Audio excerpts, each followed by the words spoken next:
Hello everyone, welcome to Vyas IS.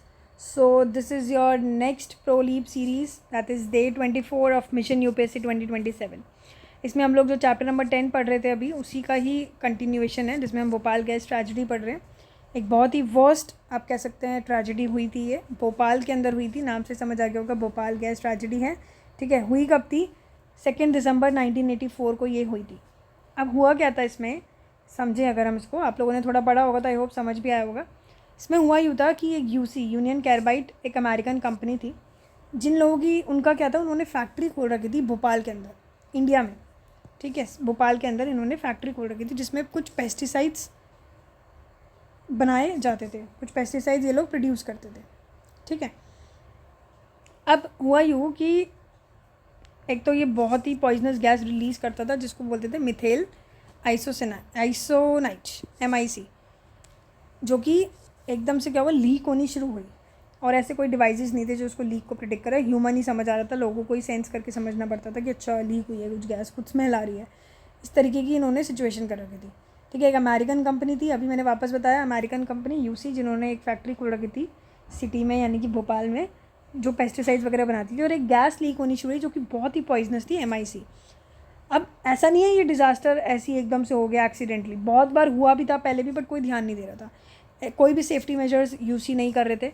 बस वो लोग ये ध्यान कर रहे थे कि कॉस्ट को कैसे कट की जाए, कॉस्ट को कैसे कट की जाए. समझ आ रही है? तो यूसी ने हालांकि अपने ऑपरेशन इसके बाद बंद कर दिए, बट कहीं ना कहीं इतना केमिकल, इतनी इंजरीज, इतने लोग मरे, 8-10 हज़ार लोग मरे हैं. लोगों को आज भी इतनी प्रॉब्लम फेस करनी पड़ रही है कि आज भी लोगों के आँखों में इशू आ गया है, स्किन में प्रॉब्लम आ गई है, कि जिस वजह से वो आज भी स्ट्रगल कर रहे हैं. इवन 24 साल बाद people are still fighting for justice, for safe drinking water, for health care facilities and even for the jobs. अब उन्होंने क्यों इंडिया में ही क्यों सेटअप करी जॉब, उन्होंने US में क्यों नहीं करी, अगर ये US कंपनी है तो? The reason behind setting plants in India is कि यहाँ पे सस्ते लेबर मिल जाते हैं. आपको पता है इंडिया में सबसे ज़्यादा लेबर मिल जाते हैं, और यहाँ पे हर कोई इतना अनएम्प्लॉयड है कि हर कोई कम वेजेस में भी काम करने को तैयार हो जाते हैं. ठीक है, तो वही तो उन लोगों के तो फ़ायदा है कि भाई सस्ती लेबर मिल जाएगी.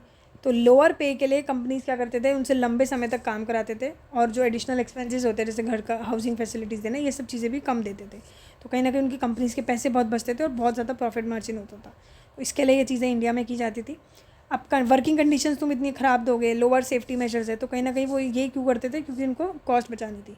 अब वही था कि यूसी प्लांट में भी every safety device was mall functioning. जो भी सेफ्टी डिवाइसेस है कोई ढंग से काम नहीं करता था, हर की सप्लाई में कमी थी, हर ऐसी सेफ्टी डिवाइसेस में. और even period of safety training और worker was brought down from 6 month to 15 days की. पहले जो सेफ्टी ट्रेनिंग दी जाती थी, पहले हर 6 महीने में, मतलब लाइक सेफ्टी ट्रेनिंग जो दी जाती थी वो 6 मंथ से 15 डेज़ कर दी गई. The post of night shift workers for the MIC plant was abolish. जो नाइट शिफ्ट वर्कर कराई जाती थी वो भी अबॉलिश कर दी. तो कैसे कैसे उन्होंने किया. और आप देखेंगे कि एक USA में वेस्ट वर्जीनिया करके है, जहाँ पे तो एक ऐसी इंडस्ट्री है जहाँ पे कंप्यूटराइज वार्निंग आ जाती है. अगर कोई लीकेज हो गई तो कंप्यूटर से ही पता लग जाता है यहाँ पे कुछ हुआ है. मॉनिटरिंग सिस्टम भी हुआ करता था. बट US प्लांट जो भोपाल में था, वहाँ पे लोग मैनुअली गॉच करते हैं, मैनुअली स्मेल कर रहे हैं, ह्यूमन सेंस कर रहे हैं कि यार गैस लीक हो रही नहीं हो रही. तो आप देखेंगे कि इंडिया में किस तरीके से उन्होंने बिल्कुल आप कह सकते हैं लाइट थे काफ़ी, कोई स्ट्रिक्ट पॉलिसीज़ नहीं, कोई कुछ नहीं. बट वहीं USA वगैरह कंट्रीज़ में लोग कितना स्ट्रिक्ट रहते थे. At the West Virginia plant emergency evacuation plans भी होते थे, बट भोपाल में कुछ भी ऐसा कुछ नहीं होता था. तो ऐसा क्यों, डिफरेंसेस क्यों है इतने सेफ्टी स्टैंडर्ड में इन दोनों कंट्रीज़ में? एंड इवन इतने डिज़ास्टर होने के बाद भी क्यों कंपनसेशन जो दिया गया उनको इतना कम दिया गया? देखिए, सबसे बड़ा रीज़न जो ये था वो ये है कि what is perceive as the worth of Indian worker, की जो इंडियन वर्कर की वैल्यू क्या है उनके लिए, US वालों के लिए या कोई भी बाहर की कंट्री के लिए. देखिए, उन लोगों के लिए वैल्यू थी कि भाई एक वर्कर चला गया तो क्या हो गया, दूसरा मिल जाएगा, क्योंकि तो इंडिया में तो बहुत लेबर है. तो सबसे बड़ा रीज़न तो यही था, क्योंकि यहाँ पे अनएम्प्लॉयमेंट थी. तो कहीं ना कहीं there are many workers are willing to work in unsafe conditions in return for a wage. तो इसी वजह से इतने ज़्यादा ये लोगों ने ध्यान नहीं दिया. Making the use of workers vulnerability, employers ignore safety in work places. उन्होंने सेफ्टी भी ध्यान नहीं दिया. Thus, even so many years after the Bhopal gas tragedy, there are regular reports of accidents in construction sites. इसके बाद भी even कुछ ना कुछ कंस्ट्रक्शन साइट्स पे इंसिडेंट्स आज भी हम देखने को मिलते हैं, माइंस में, फैक्ट्रीज़ में. ठीक है, क्योंकि कोई भी ध्यान नहीं देता है. जो एटीट्यूड है एम्प्लॉयर्स के वो अभी भी ऐसे ही हैं कि ठीक है हो जाएगा, इंडियन के ही तो लेबर है. As the lawmaker and enforcer, the government is supposed to ensure that safety laws are implemented. It is also the duty of the government to ensure that the right to life guaranteed under Article 21 of the Constitution is not violated. कि जब हमें पता है कि सरकार का काम है लॉ बनाने का, इन्फोर्सर का, तो गवर्नमेंट की ड्यूटी है कि वो इंश्योर करे कि हर सारे सेफ्टी लॉज, कोई भी इंडस्ट्री, कोई भी चीज़ सेटअप हो रही हो, वो इसको इम्प्लीमेंट करे। गवर्नमेंट की ड्यूटी है कि वो चेक करे कि जो राइट टू लाइफ हमारे को आर्टिकल दे रहा है 21, उसमें हमारी कोई भी राइट वायलेट ना हो। ठीक है, अब उस टाइम पे गवर्नमेंट क्या कर रही थी जब ये इतना बड़ा आप कह सकते हैं कि वायलेशंस नहीं हुए सेफ्टी स्टैंडर्ड्स वगैरह के, जो यूसी प्लान ने नहीं किए, उस टाइम क्या हुआ कि कहीं ना कहीं जो हम सेफ्टी लॉज वाले इंडिया में इतने ज़्यादा अच्छे नहीं थे, बहुत ही रिलैक्सेशन से थे। ठीक है, वीक सेफ्टी लॉज थे, ढंग से किसी ने ध्यान भी नहीं दिया। गवर्नमेंट ऑफिशियल्स ने कहीं ना कहीं ये भी एक रीज़न दिया कि उन्होंने रिफ्यूज़ कर दिया इस प्लांट को कि हज़ार्डस तो है ही नहीं, ये प्लांट कोई दिक्कत नहीं है, कर दीजिए, सेटअप कर लीजिए।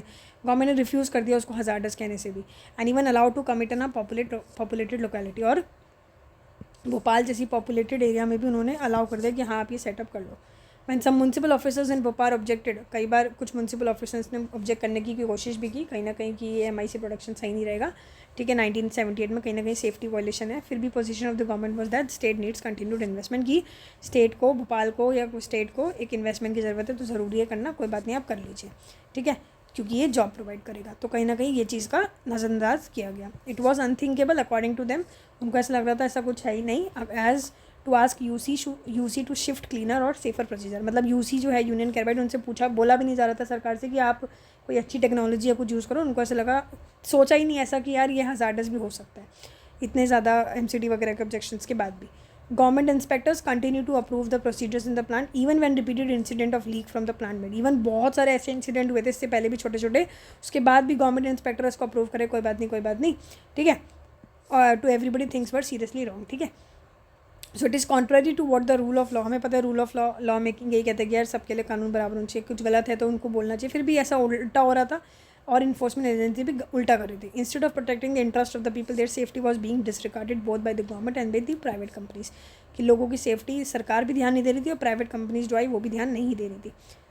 With more industries being set up both by local and foreign businesses in India, there is a great need for stronger laws। कि इतनी सारी इंडस्ट्रीज अगर इंडिया में सेटअप हो रही है, चाहे लोकल हो रही हो चाहे फॉरेन बिजनेस आके कर रहे हो, तो कहीं ना कहीं बहुत ज़रूरी है कि स्ट्रॉन्गर लॉज हो, सो दैट वर्कर्स को प्रोटेक्ट किया जाए, और इवन जो लॉज लाई जा रही है उसका बेटर इन्फोर्समेंट हो।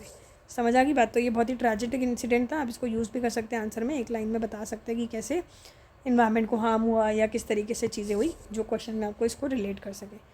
ठीक है, so this was the Bhopal gas tragedy. कल हम मिलते हैं नेक्स्ट टारगेट के साथ। सी यू, गुड नाइट।